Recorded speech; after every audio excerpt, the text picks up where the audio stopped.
Hello everyone, welcome to सिलेक्शनपुर। हमारी history की सीरीज चल रही है। हमने पाषाण कालीन सभ्यता, सिंधु घाटी सभ्यता, वैदिक कालीन सभ्यता, जैन धर्म, बौद्ध धर्म ये सब कंप्लीट कर लिया है। अब हम शैव और भागवत धर्म की ओर बढ़ रहे हैं। ठीक है, शैव और भागवत धर्म की क्लास आज होगी। शैव धर्म वो धर्म होते हैं जो शिव संप्रदाय को मानते हैं, और भागवत धर्म वो धर्म होते हैं जो वैष्णव संप्रदाय को मानते हैं। वैष्णव संप्रदाय से मतलब है भगवान विष्णु के संप्रदाय को मानते हैं, और शैव धर्म यानी शिव संप्रदाय को मानते हैं। तो उसके कुछ क्वेश्चन हम लोग करते हैं। प्राचीन भारत के विश्वोत्पत्ति विषयक धारणाओं के अनुसार 4 युगों के चक्र का क्रम किस प्रकार है? द्वापर, कृत, त्रेता और कली। बी कृत, द्वापर, त्रेता और कली। कृत, त्रेता, द्वापर और कली। त्रेता, द्वापर, कली और कृत। तो ऑप्शन सी करेक्ट होगा। कृत यानी सतयुग है। कृत यानी सतयुग है। ठीक है, तो ऑप्शन सी करेक्ट हुआ यहाँ पे। सतयुग, त्रेता, द्वापर और कली यानी कलयुग। सतयुग, त्रेता, द्वापर और कलयुग ऐसे जो है हमारे युगों का क्रम है। ठीक है, प्राचीन भारत की विश्वोत्पत्ति विषयक धारणाओं के अनुसार 4 युगों के चक्र क्रम इस प्रकार है: सतयुग, त्रेता, द्वापर और कलयुग। निम्नलिखित में से कौन सा प्राचीन भारत में शैव संप्रदाय था? आजीवक मत, मयूर, मय मत या ईशान शिव गुरुदेव पद्धति। तो जो शैव संप्रदाय था वो कौन सा था? मतमयूर था। मतमयूर जो है शैव संप्रदाय था।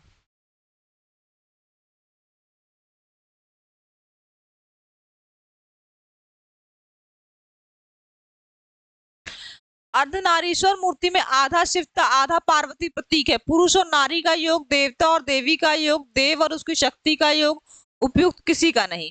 तो अर्धनारीश्वर क्या है? शिव जी हैं, जो शिव जी को अर्धनारीश्वर रूप में भी दिखाया जाता है। ये शैव संप्रदाय से रिलेटेड क्वेश्चन है। तो आप देखे होंगे जो अर्धनारीश्वर उसको लोग स्त्री पुरुष से जोड़ते हैं, लेकिन नहीं, ये देवता और उसकी शक्तियों का योग है। ठीक है, क्योंकि जो अर्धनारीश्वर में शक्ति और शिव की जोड़ी बनाई गई है। ठीक है, तो देव और उसकी शक्ति का योग है। ठीक है, प्राचीन काल में अर्धनारीश्वर के रूप में शिव की कल्पना की गई, जो पुरुष एवं प्रकृति अथवा देव और उसकी शक्ति के योग को दर्शाता है। ठीक है, पुरुष और उसकी प्रकृति और या देव और उसकी शक्ति के रूप को दर्शाता है। शिव और पार्वती की संयुक्त मूर्तियां गुप्त युग में और उसके परवर्ती युग में विशेष रूप से दर्शाई गई हैं। इसी संयोग का वर्णन कालिदास ने कुमार संभव में किया था।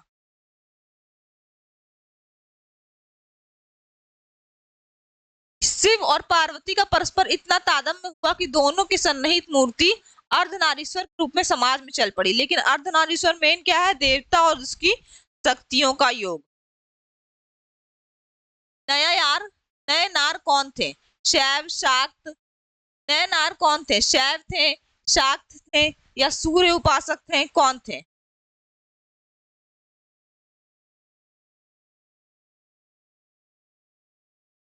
तो नयनार कौन थे? शैव, शाक्त, वैष्णव या सूर्य उपासक? तो नयनार थे शैव उपासक। कौन थे? शैव उपासक।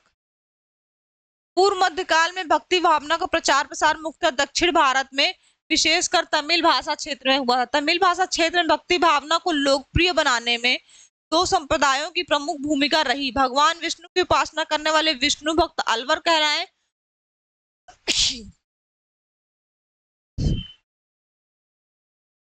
सॉरी एवरीवन, मुझे थोड़ी जुकाम है इसलिए। पूर्व मध्यकाल में भक्ति भावना का प्रचार प्रसार मुख्यतः दक्षिण भारत में, विशेषकर तमिल भाषी क्षेत्र में हुआ। तमिल भाषी क्षेत्र में भक्ति भावना को लोकप्रिय बनाने में 2 संप्रदायों की प्रमुख भूमिका रही। भगवान विष्णु की उपासना करने वाले विष्णु भक्त कहलाए और शिव की उपासना करने वाले शिव नयनार कहलाए। ठीक है, इन्होंने ईश्वर के प्रति व्यक्तिगत प्रेम और समर्पण से मोक्ष प्राप्ति का मार्ग बताया और जाति प्रथा एवं इसकी कठोरता का विरोध किया।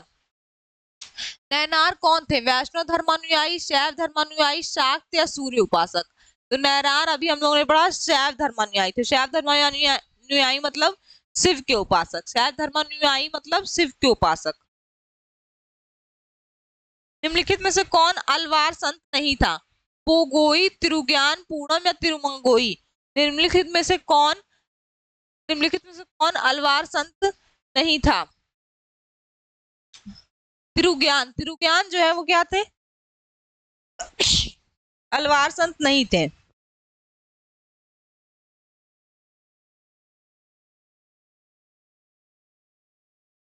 जो तिरुज्ञान थे वो अलवार संत नहीं थे, बाकी पोगोई पूडम एवं तिरुमंगी अलवार संत थे, तिरुज्ञान नयनार संत थे। ठीक है। भागवत संप्रदाय के विकास में किसका देन अत्यधिक था? पार्थियन, हिंदू, यूनानी लोग, कुषाण या गुप्त? किसका देन अत्यधिक था भागवत संप्रदाय में? गुप्त। गुप्त का देन अत्यधिक था। ठीक है। भागवत यानी वैष्णव संप्रदाय, विष्णु संबंधित लोग जो थे। ठीक है। भागवत धर्म के प्रवर्तक कौन थे? जनक, कृष्ण, याज्ञवल्क्य या सूरदास? तो भागवत धर्म के प्रवर्तक कृष्ण थे। कौन थे? कृष्ण थे। परंपरा अनुसार भागवत धर्म के प्रवर्तक ऋषि शातवत वंशी कृष्ण थे, जिन्हें वसुदेव का पुत्र होने के कारण वासुदेव कृष्ण कहा गया था। मूलतः वे मथुरा के निवासी थे। छादोंग उपनिषद में उन्हें देवकी पुत्र तथा घोर अंगिरस का शिष्य बताया गया है। निम्नलिखित में से किस ग्रंथ में सर्वप्रथम देवकी पुत्र कृष्ण का वर्णन किया गया है? महाभारत, छादोंग उपनिषद, अष्टाध्यायी या भागवत पुराण? कभी उन्हें पढ़ा कृष्ण का वर्णन किसमें किया गया है? छादोंग उपनिषद में। छादोंग उपनिषद में कृष्ण का वर्णन किया गया है। किसमें किया गया है? छादोंग उपनिषद में। Option B is correct. Vasudev Krishna की पूजा सर्वप्रथम किसने प्रारंभ की? भागवतों ने, वैदिक आर्यों ने, तमिलों ने या आभीरों ने? तो भागवत कृष्ण की पूजा सर्वप्रथम किसने आरंभ की थी? भागवतों ने। किसने आरंभ की थी? भागवतों ने। Option A is correct. वैष्णव धर्म का प्रारंभिक भागवत धर्म के अंतर्गत देवकी पुत्र भगवान वासुदेव कृष्ण के पूजन में दर्शित होता है, जो संभवतः 6ठी सदी ईसा पूर्व के पहले स्थापित हो चुका था। वासुदेव जो कृष्ण का प्रारंभिक नाम था, पाणिनि के युग में प्रचलित था। उस युग में वासुदेव की स्थापना करने वालों को वासुदेवक या भागवत कहे जाते थे। ठीक है। निम्नलिखित में से किस देवता को कला में हल लिए प्रदर्शित किया गया है? हल मतलब जिससे किसान जुताई करते हैं। ठीक है। ओढ़ते हैं खेतों को, तो उनसे क्या किया गया है? कृष्ण, बलराम, कार्तिकेय या मैत्र? किससे हल लिए प्रदर्शित किया गया है? बलराम को। किसे प्रदर्शित किया गया है हल लिए? बलराम को। भारतीय संस्कृति की परंपरा के अनुरूप कला में हल लिए कृष्ण के भाई बलराम को प्रदर्शित किया गया है। उन्हें हलधर के नाम से भी जाना जाता है। बलराम कृष्ण के बड़े भाई थे। ठीक है। भागवत संप्रदाय में भक्ति के रूपों की संख्या है 7, 8, 9 या 10? भागवत संप्रदाय में भक्ति के रूपों की संख्या 9 है। भक्ति के रूपों की संख्या क्या है? 9 है। भागवत संप्रदाय में मोक्ष प्राप्ति के लिए नवधा 9 भक्ति को मान्यता दी गई है। हेलियोडोरस का बेस नगर अभिलेख संदर्भित है संकर्षण त वासुदेव से, संकर्षण था प्रद्युम्न से, संकर्षण प्रद्युम्न था वासुदेव से, केवल वासुदेव से? तो जो हेलियोडोरस का बेस नगर अभिलेख है वो केवल और केवल वासुदेव से संबंधित है। वासुदेव यानी कृष्ण से संबंधित है। ठीक है। भागवत धर्म से संबंध प्रथम उपलब्ध प्रस्तर स्मारक विदिशा बेस नगर का गरुड़ स्तंभ है।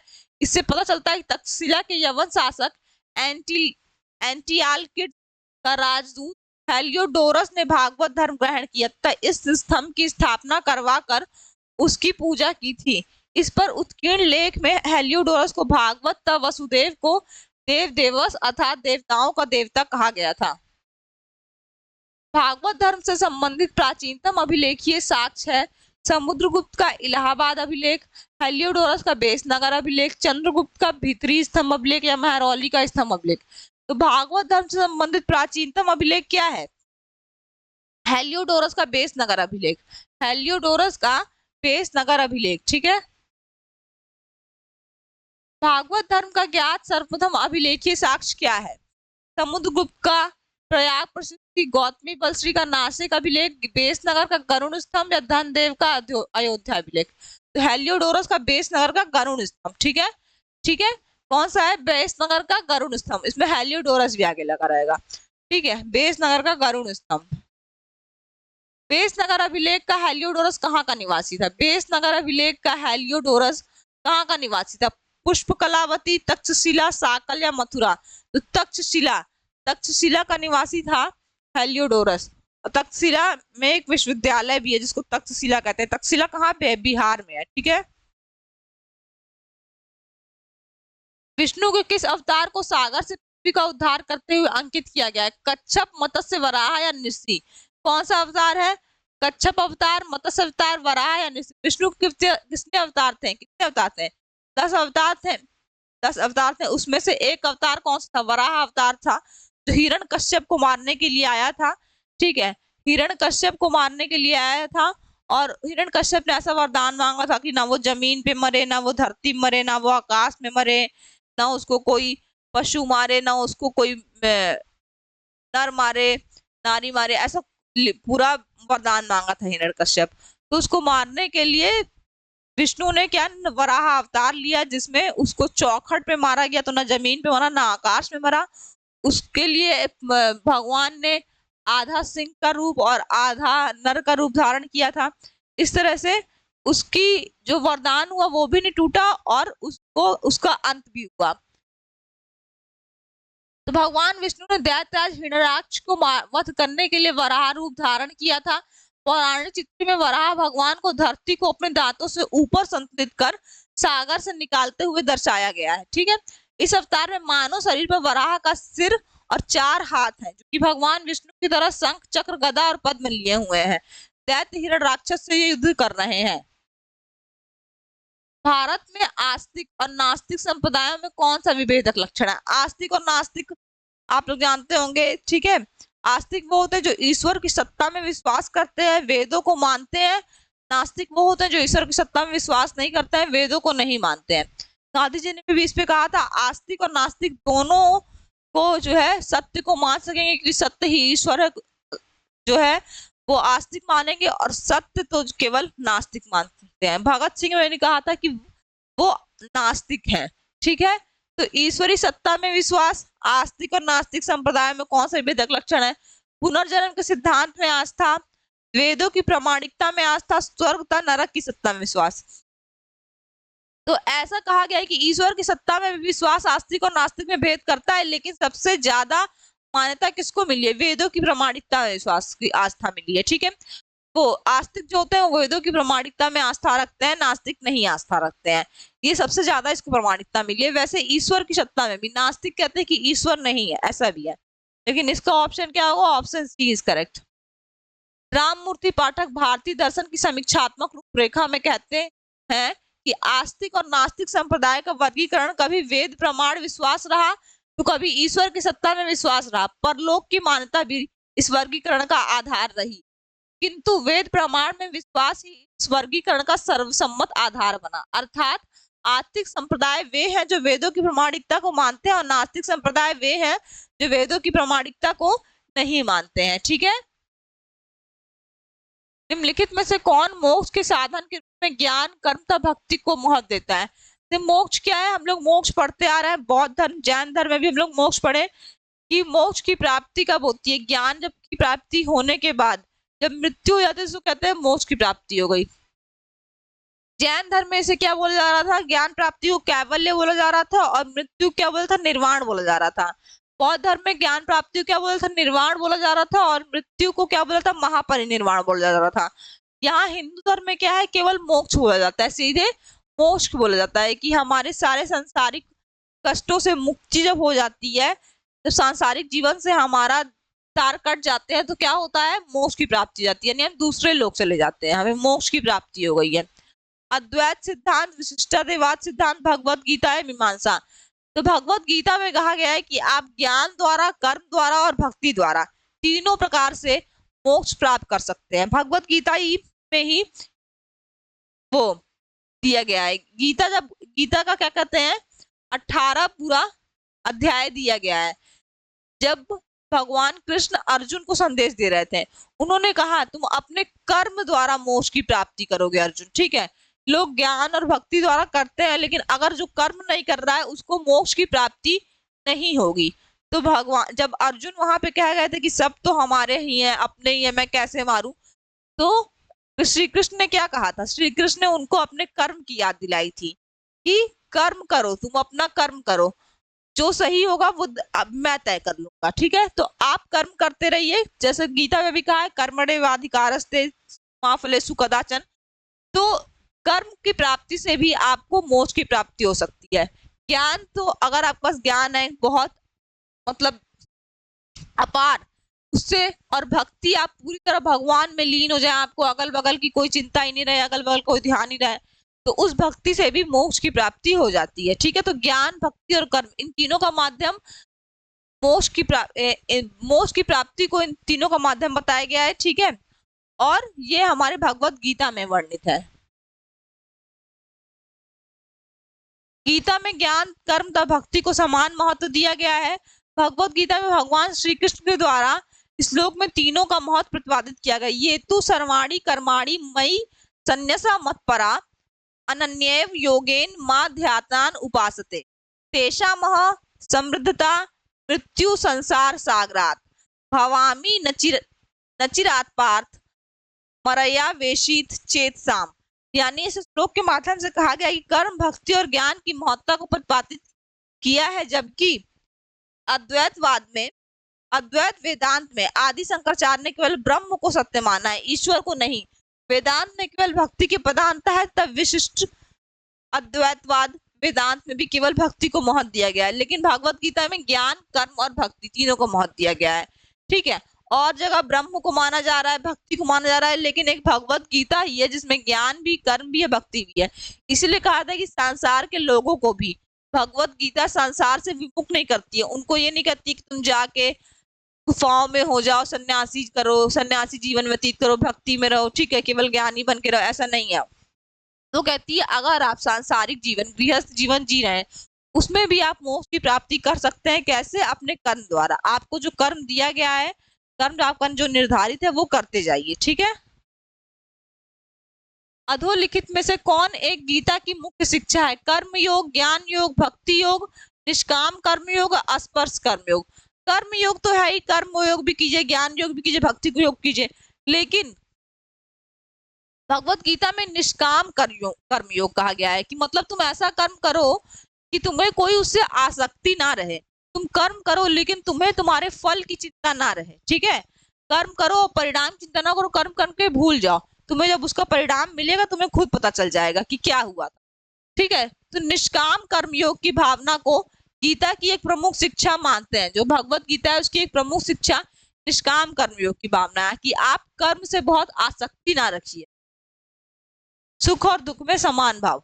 गीता का कर्मयोग निष्काम कर्मयोग है। निष्काम कर्मयोग का अर्थ है कि हम कर्म को सदैव साध्य के रूप में देखें, उसे कभी भी साधन के रूप में ग्रहण ना करें। मतलब कि एक जो मोक्ष प्राप्ति होता है ना, कर्म क्या है? मोक्ष प्राप्ति का रास्ता है। तो जो है मोक्ष प्राप्ति जो है वो साध्य है, और हमारा मोक्ष प्राप्ति क्या होगा? कर्म होगा, कर्म के द्वारा। तो कर्म को हमेशा साध्य के रूप में ही देखना है, उसे कभी साधन के रूप में नहीं ग्रहण करने। हम कर्म तो करें किंतु कर्म फल में आसक्ति ना रखें। ठीक है, गीता के निष्काम कर्मयोग में ज्ञान, भक्ति एवं कर्म का समन्वय होता है।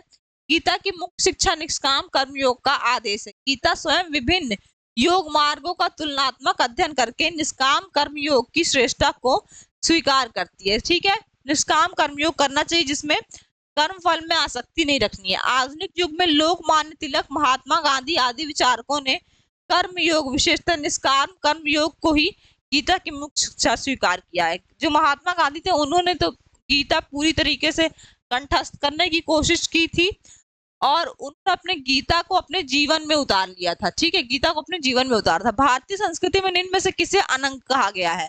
शिव, कृष्ण, काम, लक्ष्मण या इनमें से कोई नहीं?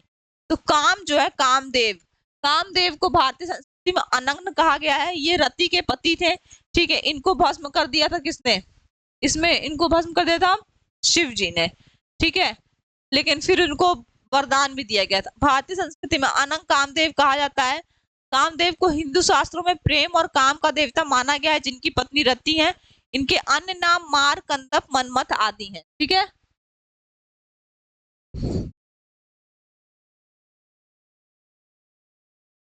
काम को मेनली डिनोट किया गया है हमारी जो बुरी वासनाएं हैं, बुरी जो इच्छाएं हैं उससे। ठीक है, ऐसे आप कह सकते हैं, लेकिन काम को मेनली इसे डिनोट किया गया जो हमारी बुरी वासना, बुरी इच्छा जब हमारे ऊपर प्रबल हो जाती हैं तो उस टाइम का ऐसा कहते हैं कि काम शरीर पे चढ़ गया है। निम्नांकित में से कौन प्रस्थान त्रयी में सम्मिलित नहीं है? भागवत, भगवत गीता, ब्रह्मसूत्र या उपनिषद? कौन प्रस्थान त्रयी में सम्मिलित नहीं है? ठीक है, इसमें बताना है कि कौन प्रस्थान त्रय में सम्मिलित नहीं। भागवत है, भगवत गीता, ब्रह्मसूत्र, उपनिषद। भागवत जो है प्रस्थान त्रय में सम्मिलित नहीं है, बाकी भगवत गीता, ब्रह्मसूत्र और उपनिषद जो है वो प्रस्थान त्रय में सम्मिलित है। ठीक है, उपनिषद, ब्रह्मसूत्र, भगवत गीता को वेदांत की प्रस्थान त्रय कहा गया है क्योंकि ये देवता वेदांत के सर्व प्रमुख ग्रंथ हैं। इसमें भी उपनिषद मूल प्रस्थान है और शेष दो उन पर आधारित है। ठीक है, उपनिषद कितने हैं? 108, लेकिन मान्यता कितने को मिली है? 13 को मिली है। वेदांत के आचार्यों में जिन्होंने ब्रह्मसूत्र पर भाष्य लिखकर अपने अपने वेदांत संप्रदायों की प्रतिष्ठा की है, उनमें आदि शंकराचार्य सबसे प्राचीन। वह प्राचीन स्थल जहां 60,000 मुनियों की सभा में संपूर्ण महाभारत कथा का वाचन किया गया था। अहिच्छित्र, हस्तिनापुर, काम्पिल्य या नैमिषारण्य। तो कौन सा प्राचीन स्थल है जहां 60,000 मुनि एक साथ बैठकर महाभारत का वाचन किए थे? 60,000 मुनि को महाभारत वाचन सुनाया गया था। ठीक है, तो नैमिषारण्य ऐसी जगह है जिनमें 60,000 मुनियों की सभा में संपूर्ण महाभारत कथा का वाचन किया गया था। उत्तर प्रदेश के सीतापुर जनपद के नैमिषारण्य में 60,000 मुनियों का निवास माना जाता है। यहीं पर सुत गोस्वामी ने शौनक एवं अन्य मुनियों के समक्ष, सुत गोस्वामी जो है थे वो शौनक एवं अन्य मुनियों के समक्ष संपूर्ण महाभारत कथा का वाचन किया था जब वे यज्ञ संपन्न कर रहे थे। इसके पूर्व महाभारत कथा का वाचन वैश्य व्यापन ने राजा जन्मेजय के लिए किया था। ठीक है, राजा जन्मेजय के लिए किया था। रामायण के किस कांड में राम और हनुमान की पहली भेंट हुई थी? किष्किंधा कांड, सुंदर कांड, बाल कांड या उपयुक्त में से कोई नहीं। रामायण में कितने कांड है? 8 कांड है। ठीक है, और उसमें से सुंदर कांड किसके लिए है? हनुमान जी के लिए। बाल कांड में क्या है? इनमें चारों भाइयों राम, लक्ष्मण, भरत, शत्रुघ्न की बाल कांड की लीलाएं दिखाई गई है, बाल बचपन की। और किष्किंधा कांड में क्या है? किष्किंधा कांड में राम और हनुमान की पहली भेंट हुई थी जब राम जो है वन में चले जाते हैं, वहां पे राम और हनुमान की पहली भेंट हुई थी। बाली का जो है वध किया गया था। ये सब किष्किंधा कांड में ही है। ठीक है, रामायण के रचयिता वाल्मीकि थे। संस्कृत भाषा में रचित इस आदि काव्य में कुल 7 कांड है। इसका चौथा कांड किष्किंधा कांड है जिसमें राम और हनुमान की भेंट, तब बाली वध एवं सुग्रीव के वानर शासक बनने का वर्णन है। कालिका पुराण किस धर्म से संबंधित है? वैष्णव, शाक्त, बौद्ध या जैन? किस कालिका पुराण किस उससे संबंधित है? वैष्णव, शाक्त, बौद्ध या जैन? तो जो है शाक्त। शाक्त यानी जो देवी होती है। कालिका पुराण शाक्त धर्म से संबंधित है। कालिका पुराण को काली पुराण या सती पुराण भी कहा जाता है। यह हिंदू धर्म की शाक्तवाद परंपरा में प्रमुख उप पुराणों में से एक है। ठीक है, इसको सूची मिलाना है पहचान के लिए। कौन कौन सा चिन्ह है? शिव का चिन्ह क्या होगा? त्रिशूल होगा। शिव का चिन्ह त्रिशूल होगा। विष्णु का चिन्ह चक्र है। विष्णु का चिन्ह क्या होगा? चक्र होगा। गणेश का चिन्ह है वह रस्सी या फंदा। गणेश का चिन्ह रस्सी या फंदा है। और सरस्वती किसका चिन्ह है? सरस्वती वीणा का चिन्ह है। सरस्वती वीणा का चिन्ह। 2143 2143 हो जाएगा। ऑप्शन बी करेक्ट हो जाएगा। ठीक है, शिव, त्रिशूल, विष्णु, चक्र, गणेश, रस्सी, फंदा, सरस्वती, वीणा। ठीक है, पुरी में रथ यात्रा किसके सम्मान में निकाली जाती है? तो जगन्नाथपुरी में रथ यात्रा किसके सम्मान में निकाली जाती है? भगवान जगन्नाथ के सम्मान में। भगवान जगन्नाथ में कौन कौन है? सुभद्रा और बलराम और कृष्ण। ठीक है, तीनों भाई बहन रहते हैं और इनके जो है सम्मान में रथ यात्रा निकाली जाती है जगन्नाथपुरी, भगवान जगन्नाथ के सम्मान में।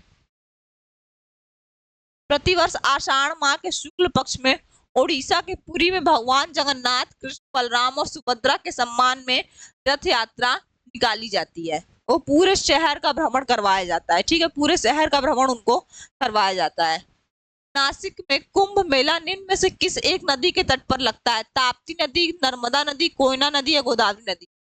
ठीक है, तो जो कुंभ मेला है वो नासिक में किस नदी के तट पर लगता है? गोदावरी नदी के तट पर। किस नदी के तट पर लगता है? गोदावरी नदी के तट पर। प्रयागराज में किस नदी के तट पर लगता है? प्रयागराज में 3 नदियों का संगम जो है गंगा, यमुना और अदृश्य सरस्वती संगम के तट पर लगता है। वैसे ही हरिद्वार में गंगा के तट पर लगता है। ठीक है, और उज्जैन में शिप्रा नदी के तट पर लगता है। और ये कुंभ मेला हर साल हर जगह 12 वर्ष के उपरांत लगता है। नाथ पंथियों, सिद्धों और योगियों ने भक्ति धर्म को किस क्षेत्र में लोकप्रिय बनाया था? उत्तर भारत, दक्षिण भारत, पूर्व भारत या पश्चिम भारत? नाथ पंथियों और शुद्ध योगियों ने भक्ति धर्म को, ज्यादातर भक्ति धर्म जो है इन्होंने कहा किधर प्रचलित बनाया था? उत्तर भारत में। कहाँ प्रचलित बनाया था? उत्तर भारत में भक्ति धर्म को प्रचलित बनाया गया था। Option A.